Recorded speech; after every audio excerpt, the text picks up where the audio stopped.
to South Africa. The most exciting part begins. I know how you guys always like when we start chatting with co-working spaces from around the world. We are going to make our way to Workshop17, which is a co-working space started by Paul and his co-founder back in 2012, if I'm not mistaken.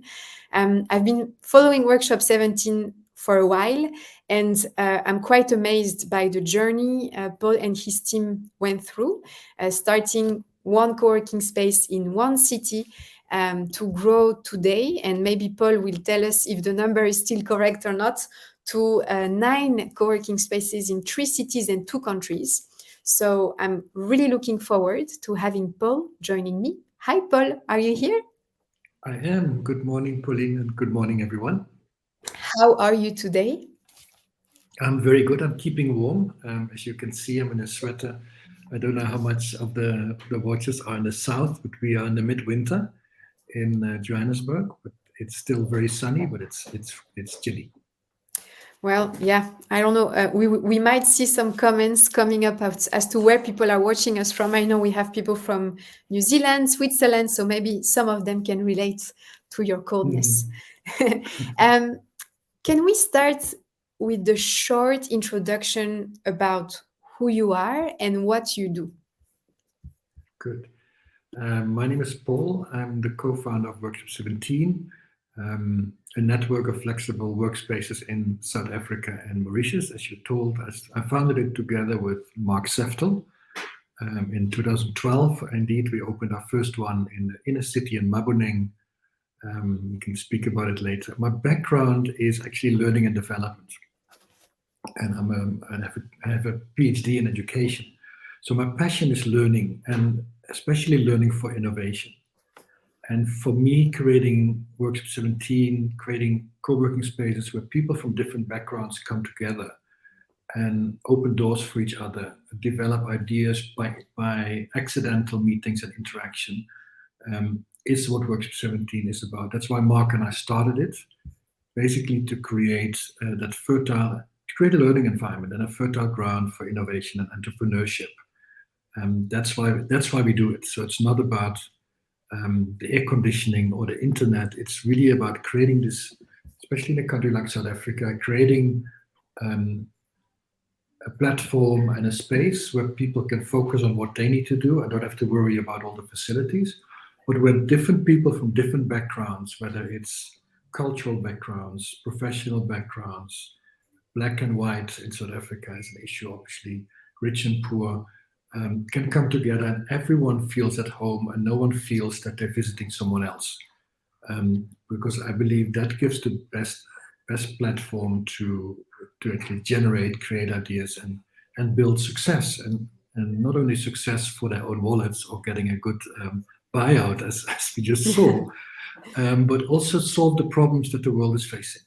So we do hope that our members not only take good care of themselves, but also solve something that also benefits others. And that's part of our ethos, and that is actually what drives us every day to grow Workshop17. You already answered the why you ended up opening Workshop17. So let me ask, how was the co-working or flexible scene back in 2012 in Johannesburg? What was the understanding of people to what you were building? Very little. I think there was really nothing. People worked in coffee shops. And South Africa, I think in that sense, jumped on the co-working train a little bit later than many other countries. So at that point in time, people didn't understand really what we're doing. And we felt there should be a different way of working. Work has changed, but workplaces still look the same. So we started, and Mark and I decided, well, we can keep talking about it, but it doesn't help. If we want to do something, we need to put our money in. We put all our savings in our first place in the inner city of Maboneng to create what we were talking about. And it's still a beautiful space, I think. We had to close it down in COVID, but we created a space that didn't look like an office. It was beautiful, because the other reason for us to start Workshop 17. And it was called Open, by the way, in 2012. It was called Open Collaborative City Workspaces because of open mind, open space, open platform, no boundaries. So that's what we started. And we also found that so many people go to an office that is ugly. And no one should have to live and work in an ugly office. There's a lot of people that sit in traffic to go to their workplace, but very few, if you ask them, are you excited to go to the place where you work? And very few would say yes, especially at that time. So we also wanted to create a beautiful place. We created something very different, very open. And at that point in time, to answer your question, when people walked in to our first space, they said, "Is this an office? This is not an office." Or someone said, "I don't know what this is, but I like it." So that gives a bit of a feel of where we started. There was a lots of education to do, and we decided to not do it by talking, but just by opening our space and inviting as many people as we could in. Do you remember how much time it took you guys to, start raising awareness about what you were doing and getting people to the door? Quite a lot of time. Quite a lot. So we opened our second space in 2015. Okay. So that's a three-year journey. And for us, there was two reasons for it. One, and that's also my advice to everyone who starts or wants to grow, make sure you understand what you're doing. So I had co-working spaces in the Netherlands before I came to South Africa. But for me, it's not only about the business, but it's also about understanding the local situation, understanding the ecosystem, making the right connections. So we took our time to figure out how to do it right, to take our learnings before we wanted to open a second one. So it took quite a bit of time. It took quite hard work. It was also lots of fun. We had lots of people coming in because it's different. People wanted to figure it out and see what it was. Yeah. And did you always know right from the beginning that you wanted to grow in number of locations, or in 2015 was this an opportunity, or how did that happen? Yeah. So for me, yes. For my business partner, Mark, no.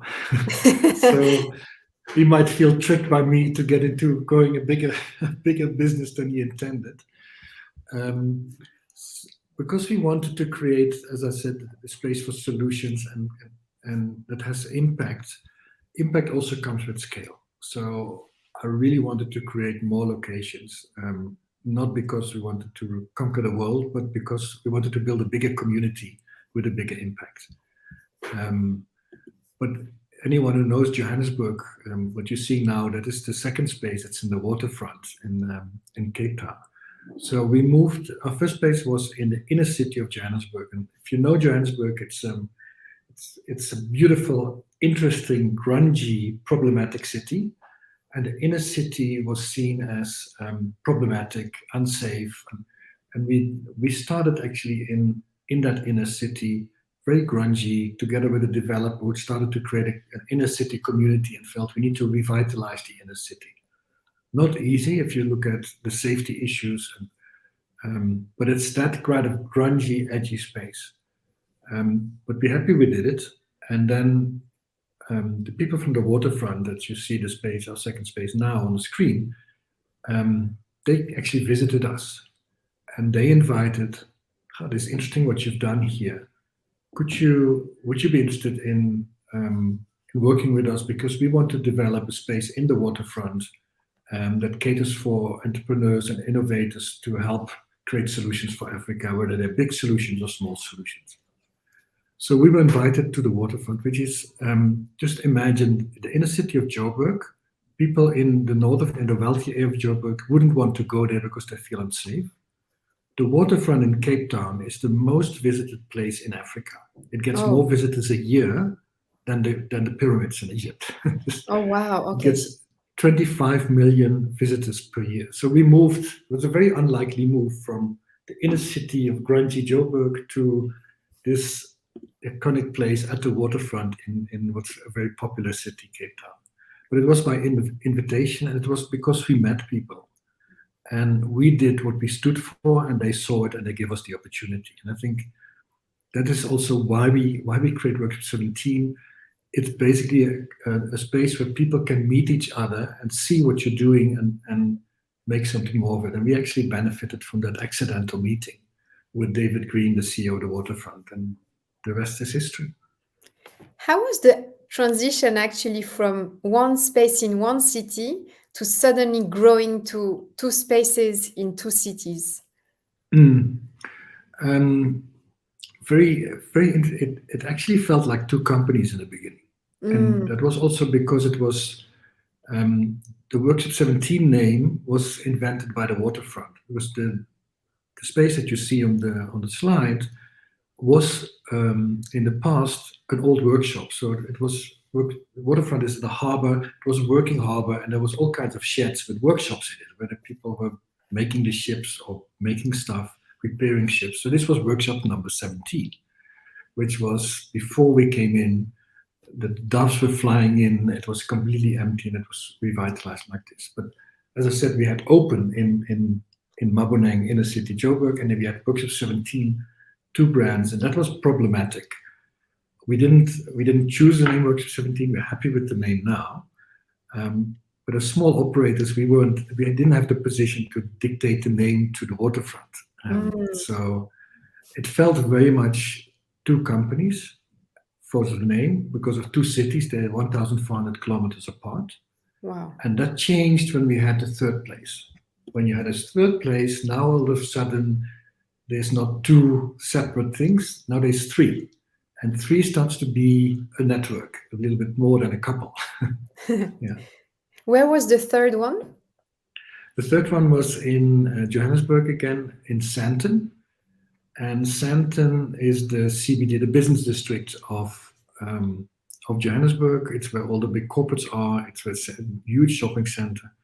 It's often coined as the richest square mile in Africa because all the wealth comes together. Okay.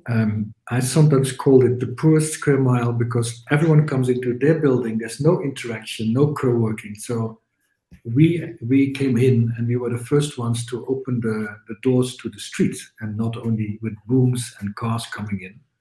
We actually put a gate so pedestrians could in, which is very unlikely there. So we took up a role to start to connect the worlds of small entrepreneurs with big business in Sandton. Yeah. You have a question from the audience. Someone is asking, Yes. does three spaces feel like three companies? No, it actually helped us to do the opposite, to start to make two companies into one again. So with three spaces, it becomes, like I said, a network of locations, and the more we added to it, the more it became one company. But it didn't go by itself because the teams, obviously, and the locations are quite distant. Team focus on their location. And in the beginning, what also happened is that people, because Mark and me, we were very focused on the new locations because there's lots of work to build, to get the community up and running. And it felt like, oh, you don't love us anymore. You love now the new location. And the new location is the newest, and they have the newest furniture. It's the more, and we actually really worked on that to create connections between the teams and to make them visit each other and to have a people connection. And that works very, very well now. People feel like part of one thing. The more locations we get, actually the easier it becomes. We introduced buddy systems so that the new community manager in the new location got a buddy with an old location, and they connect very easily.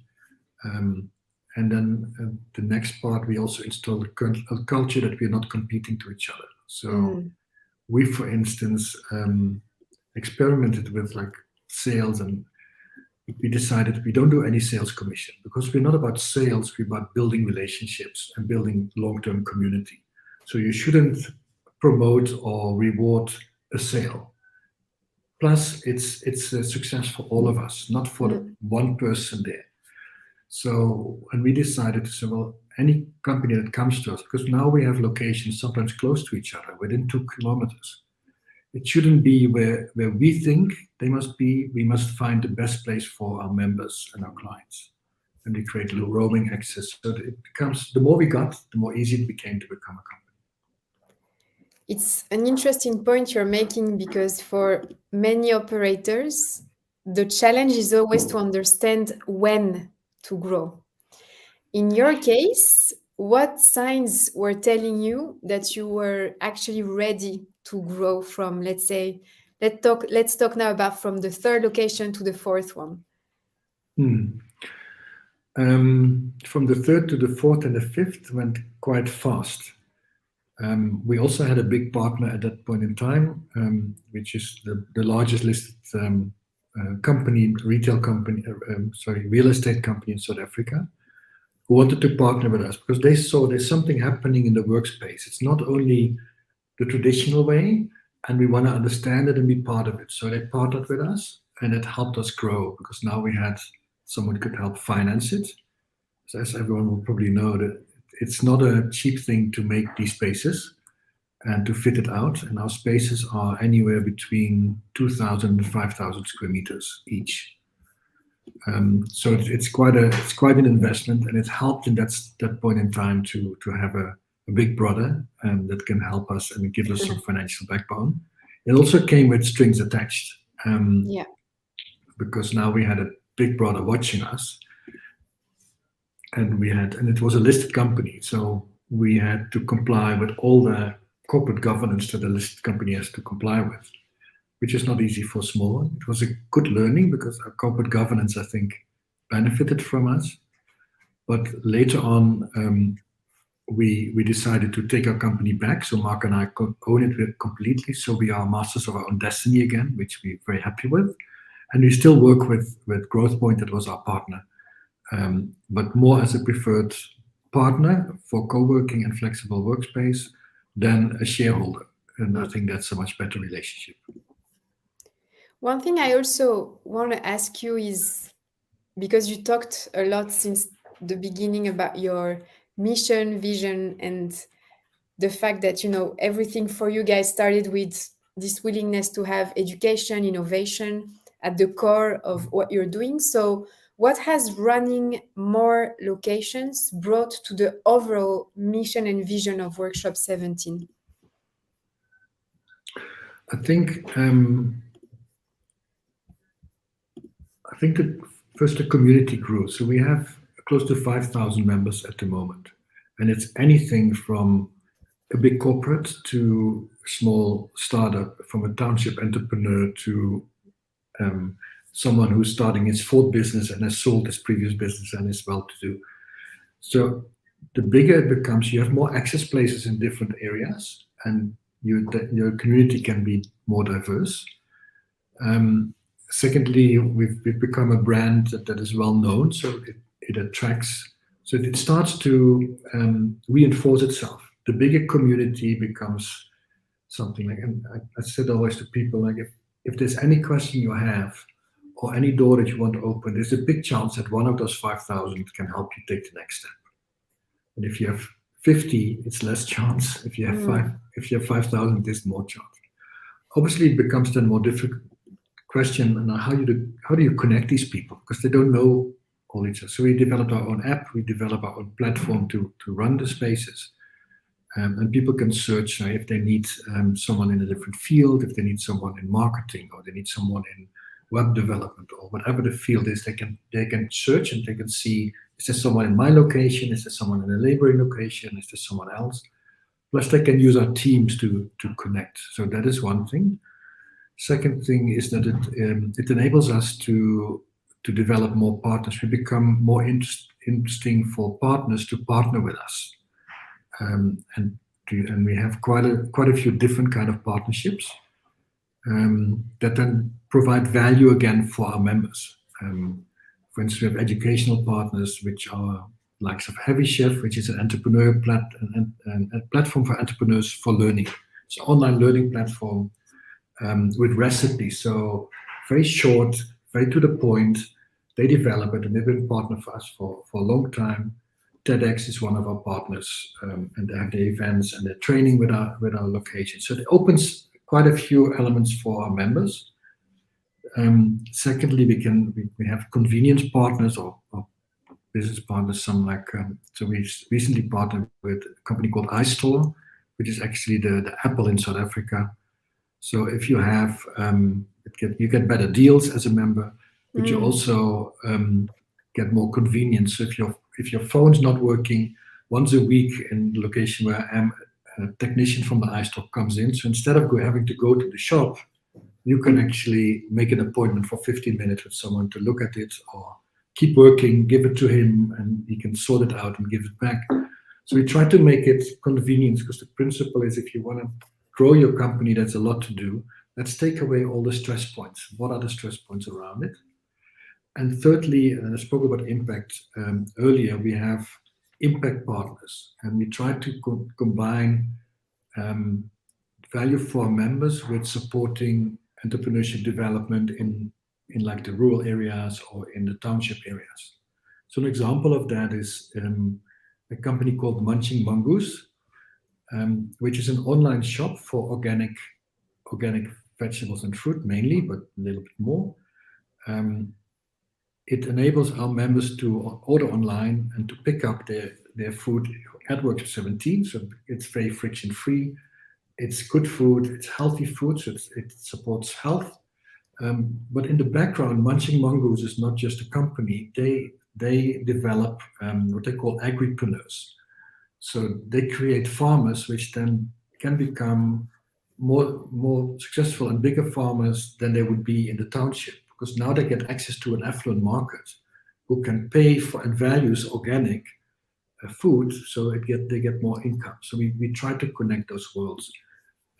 So those are a few of the examples when you grow, you get more access to these opportunities, and the opportunities become more interesting.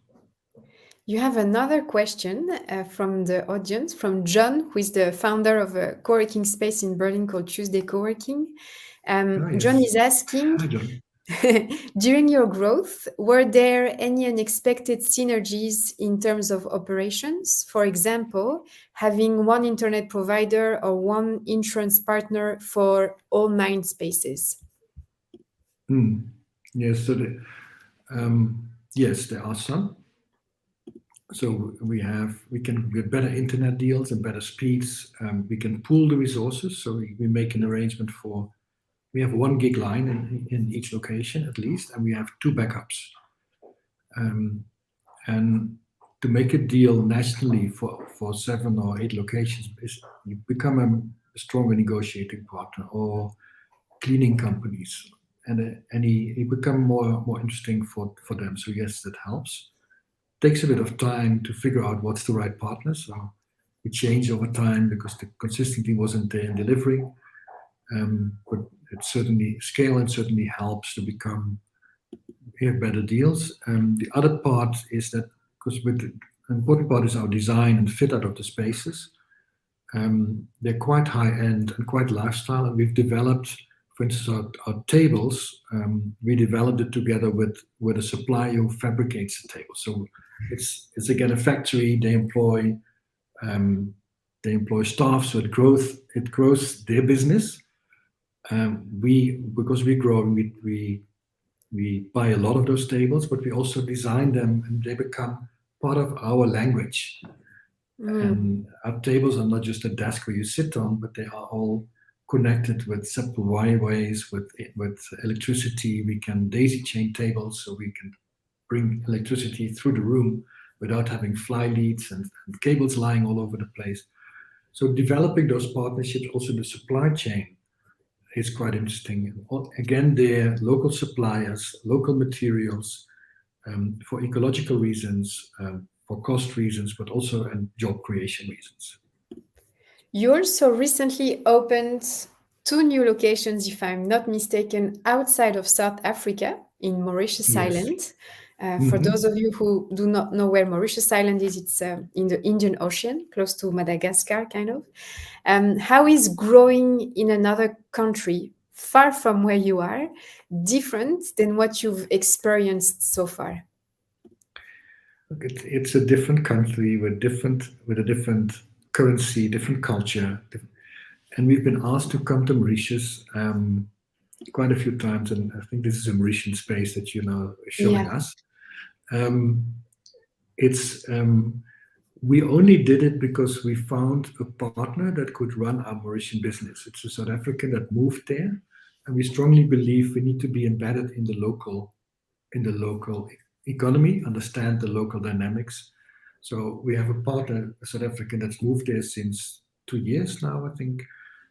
So he knows us from here, and he's embedded there. And we have a local company called ENL, which is one of the bigger conglomerates in Mauritius, who invited us to come over. So again, like with the waterfront, we have a local established partner who is well established, has been in the country for 300 something years. Moved from doing sugarcane to sugarcane was the currency of Mauritius, to developing smart cities, and looking for having an impact in Mauritius and diversifying their business. So those two for us were prerequisites to move towards, because I do think we're doing a good job, but I also think you need to always be humble and avoid thinking that you know it, and that you can export your ideas. And we're now looking at some other countries in Africa, because I think there's a huge need in Africa, and there's a huge opportunity in Africa. And the big players are not really looking into Africa, but I think us starting in Africa and understanding local, and with our ethos, we could do something different there. We are entering the more reflective part of the conversation. So let me ask you, if you look back now, what has been the most challenging in your growth journey? So, firstly, in the beginning, trying to grow from our own, my money is not limitless. So you run out of money, and fitting out a location is very expensive, and it was very difficult. So we went to the banks, and we went everywhere for finance. Can you finance us going forward? But they said, well, but you don't own the property, but you're still a young company, so you don't have a big track record yet. So we couldn't find finance, and it's very difficult to finance the fit out, because it depreciates if you don't own the building, which is seen as a lasting value. So we were caught between that, and Growth Point, our partner that I spoke about, helped us out. Then we were growing, they were financing us, but obviously you build a loan balance, because they didn't give it for free, so we needed to pay it back.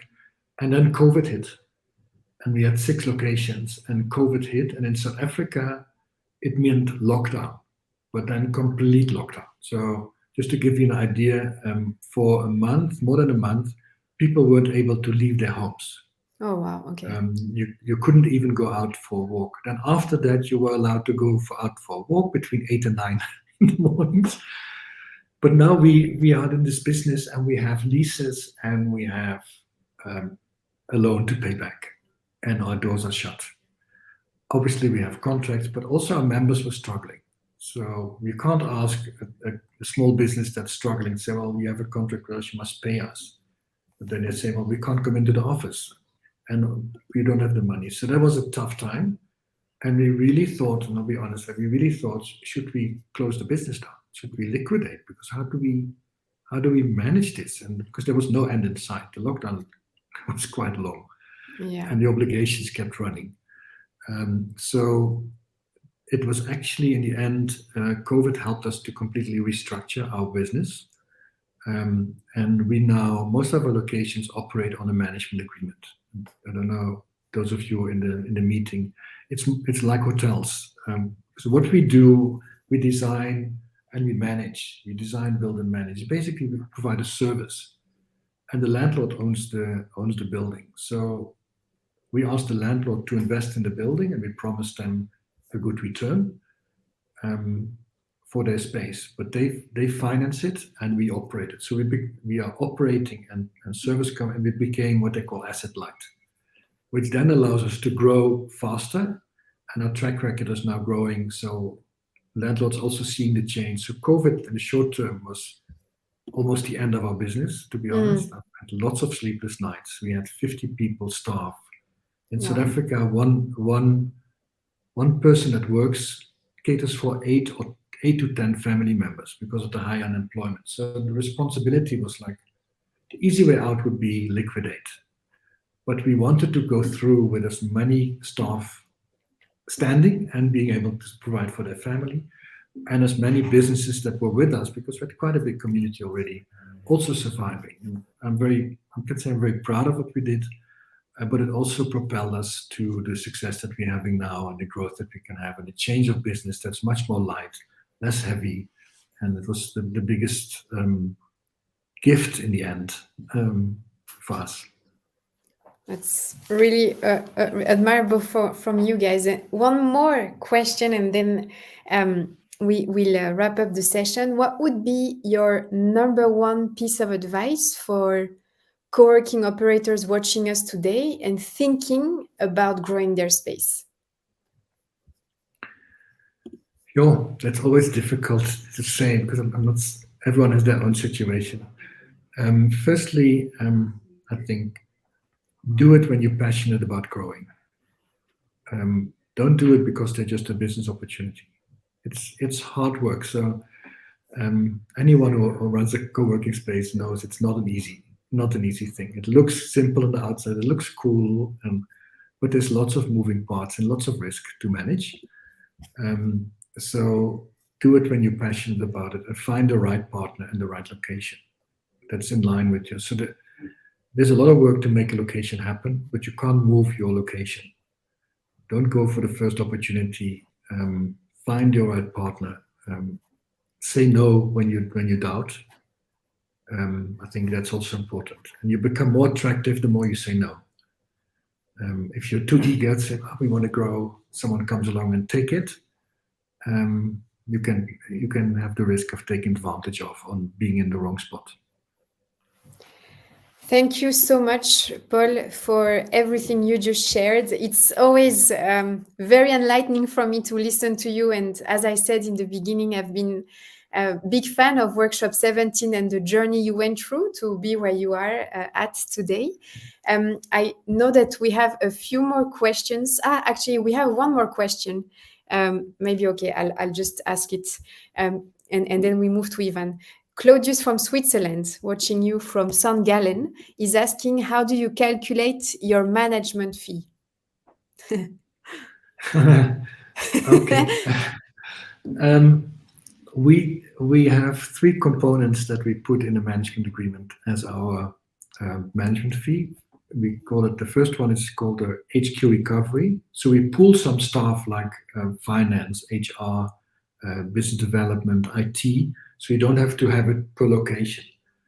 And we ask a fixed fee for that, a fixed sum. And the rationale is there. It's much cheaper for a landlord to have it pooled than to have people on each staff. We also ask for that below cost, so you don't cover the complete cost. So every landlord wants us to take a bit of risk. So it shouldn't be that if the space doesn't work, we still earn money. That shouldn't be it. The second part is a revenue share, which means the more occupancy, the more we will have, which makes that we make sure that we drive to get many people in, that we drive to get the right revenue, because the landlord feels I've put a lot of money in it, in the fit out, in the space. I need you to be very driven to make the space flourish. And the third element is what we call profit share, which means that we promise the landlord in the end a better return than through a normal lease. So once we give them a better return than a normal lease, then we say profit. We take 25% of it, and the landlord gets 75%, because the landlord takes a bigger risk, puts the money in. So we're saying, for that risk, you're entitled to have a bigger share of the profit. But we also have a share in it, which stimulates us to manage the cost well, because you can have lots of revenue and then the costs go up. You must still manage the cost. So that's the commercial side of it. And landlords understand that and really want it. Yeah. Thank you so much, Paul. I would invite anyone who have more questions for you to connect with you on LinkedIn, but also follow you guys on social media. I added the website and your Instagram account. Thanks again for everything. I wish you a great rest of the day, hopefully a bit warmer. It's been really, really nice as always. And I would also invite people who who have the book first, obviously, to read your story in the book. But we also had a follow-up interview recently where you shared quite a lot on growth again. So I would invite everyone to also dig into that a little bit more. Thank you very much, Pauline. Thank you for having me, and all the best to everyone. Thank you, Paul. Have a nice day. You too. Bye. Bye-bye. All right. Thanks, everyone, for asking